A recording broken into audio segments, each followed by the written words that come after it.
When my daughter Emma announced her engagement, I was overjoyed. As a single father who raised her after her mother passed away, I had dreamed of walking her down the aisle one day. She was my whole world, and I wanted her wedding to be perfect. Offered to pay for everything: the venue, the dress, the catering, the flowers. Every detail was chosen with care, and I wrote every check with pride because it was for her. But as the big day drew closer, something changed. Emma grew distant. Her fiancé's family, who had always looked down on me for being just a mechanic, started inserting themselves into the planning. Soon, Emma stopped including me in decisions. I brushed it off at first, thinking weddings were stressful and she'd come around.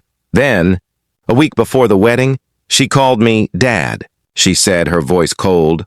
"I don't want you at the wedding." At first, I thought I misheard. "What do you mean?" "Emma, I'm your father. It's complicated," she sighed. "It's just, we don't want things to be awkward. His family thinks it's better this way. Please, don't make a scene." My heart broke in that moment. After everything, after raising her, after paying for the very wedding she was shutting me out of, she was choosing them over me. I wanted to argue, to beg, but her tone made it clear I wasn't welcome. That night I sat staring at the invoices stacked on my desk. Every dollar, every booking, every deposit. It was all under my name. They hadn't spent a cent. Slowly, anger replaced the hurt.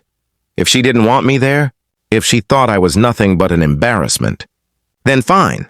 But she wasn't going to enjoy a wedding that I had built from the ground up without me. 2 days later, I started making calls, one by one. The venue, the florist, the photographer, the caterer, I canceled them all. Some deposits were lost, but most vendors understood and refunded since. The contracts were with me. By the end of the day, the wedding Emma thought was happening didn't exist anymore on what was supposed to be her wedding day. I stayed home waiting for the inevitable call. Sure enough, around noon, my phone exploded with messages, first from Emma, then from her fiancé, then from his parents. They were furious. The venue had turned them away. The caterer never showed. The guests stood around confused. Emma finally called me in tears, screaming, "How could you do this to me?" I took a deep breath. "Emma, I gave you everything I could. I worked myself to the bone so you could have this wedding. But when you banned me from it, you told me I wasn't part of your life anymore. Why should I pay for a celebration I'm not even allowed to attend?" There was silence on the line, just her quiet sobbing. I didn't feel triumphant, just hollow.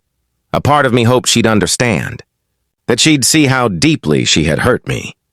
We haven't spoken since that day. Still keep her childhood photos on my shelf, and I still love her with all my heart. But sometimes love isn't enough. When respect is missing, and maybe, one day, she'll look back and realize what it cost her to push me away.